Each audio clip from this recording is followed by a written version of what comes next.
reading from Matthew.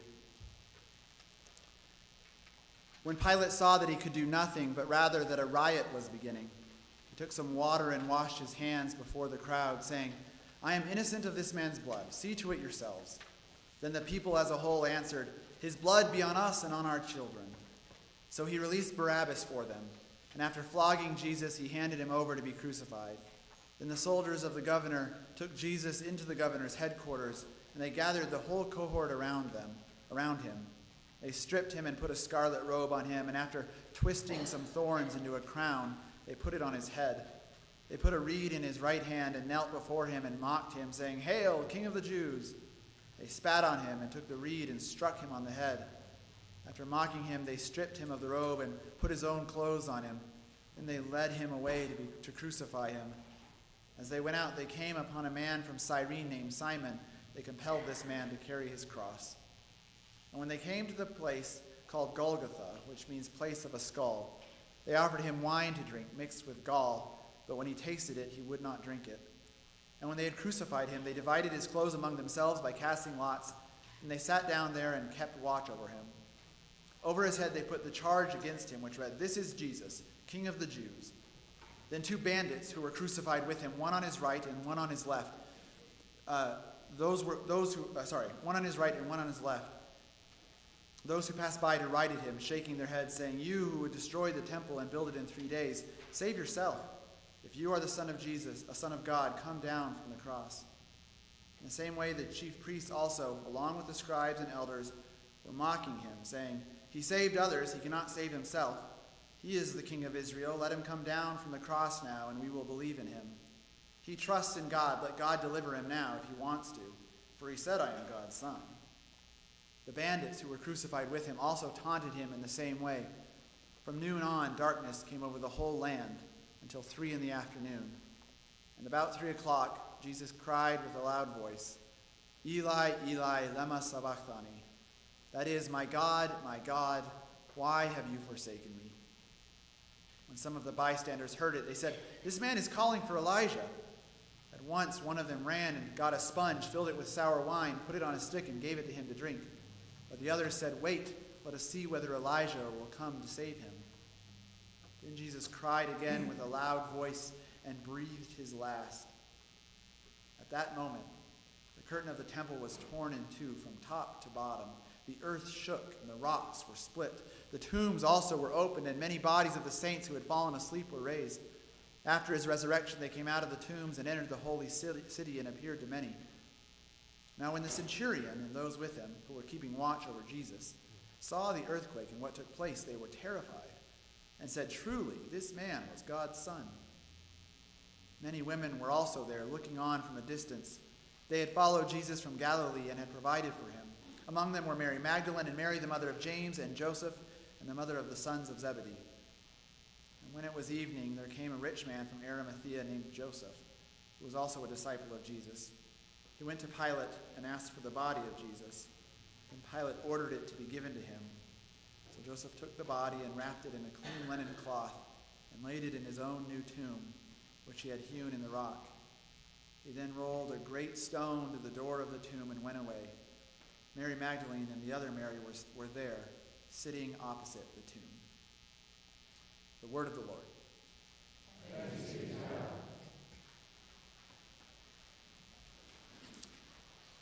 It was fear that drove so much of this story, that drove so much of their actions. A fear that grabbed hold of them even as it failed them. You could blame his death on a miscarriage of justice. You could claim that their overzealous accusations of blasphemy led to the crucifixion, to his conviction. That political expediency led to Rome's support of this execution. An unholy alliance between priests and Pilate. All reasons that could explain his death. But this was more than a death. A death was never going to be enough for them. They wanted humiliation, torture, mocking, derision. They needed him to not only die, they needed him to suffer, and they needed it public. And you can't blame that on legalism or political expediency. It was fear. They did all this because they were afraid. Days earlier, he rode into town on a donkey, surrounded by an eager crowd calling out, "Hosanna!" A swarm of people, and that's what they feared. They cared little for this Jesus. He wasn't the first revolutionary, and he wouldn't be the last. But the people believed in him, and that frightened the priests and the scribes. That frightened the people whose position and paycheck depended upon the masses remaining satisfied, or at least satisfied enough. So they must not only rid themselves of him, but also of the longing and ideas and hope that came alongside him. The hope had to die with Jesus, for the hope was the most dangerous thing, the thing to be feared. Fear is contagious, a fact they knew all too well, and so the priests infect Pilate with it. Now he was also afraid of the riotous mob.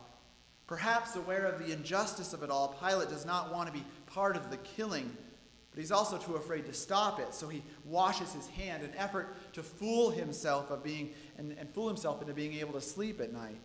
But that symbolic act carries no real power. He is still responsible. And then the wheels of fear turn and everyone else gets caught up in it. Those who cried Hosanna change their tune, or more likely hide due to their own fear of those in power, which was precisely the goal. In their place, a new crowd appears that seems eager to support the official fear-born condemnation with calls to crucify him.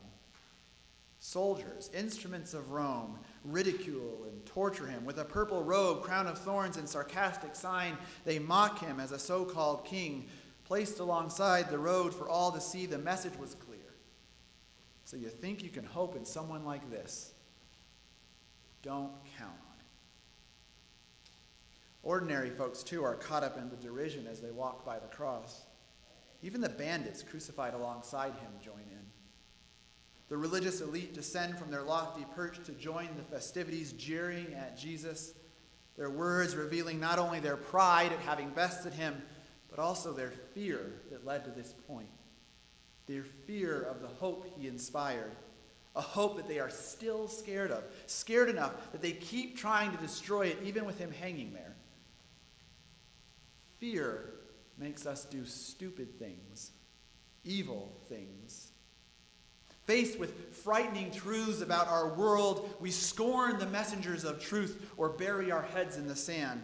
Because of fear, we hoard resources or blame and exclude those who are different than us. We skip out of family events where we might have to face our son's new boyfriend or our uncle and his political views that unnerve us, both out of a fear that might represent something new.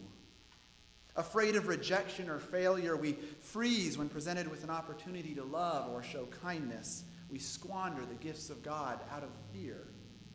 Out of fear, we avoid the news, or at least news from certain sources. Out of fear, we leave the credit card statement unopened. We avoid eye contact with the beggar. We cross to the other side of the street. Out of fear, we start wars far from our borders. We divide ourselves along meaningless lines. We shoot unarmed men simply for wearing a hoodie. All the while, we think fear might be the noble motivator, when so often it is actually our master. It commands and directs, and we obey. And it promises to make us feel safe and secure if we do its bidding, but it never seems to deliver on its promise. It never seems to eliminate the threat. Fear grabs hold of us, even as it fails us. In this story, dripping with fear, Jesus dies pretty much alone, just as they wanted him to. Beholden to fear, they did their best to not just kill him, but destroy him and all the hope that he represented. But then a strange thing happens when he dies. The world turns dark. And then, at the moment of death, the earth shakes.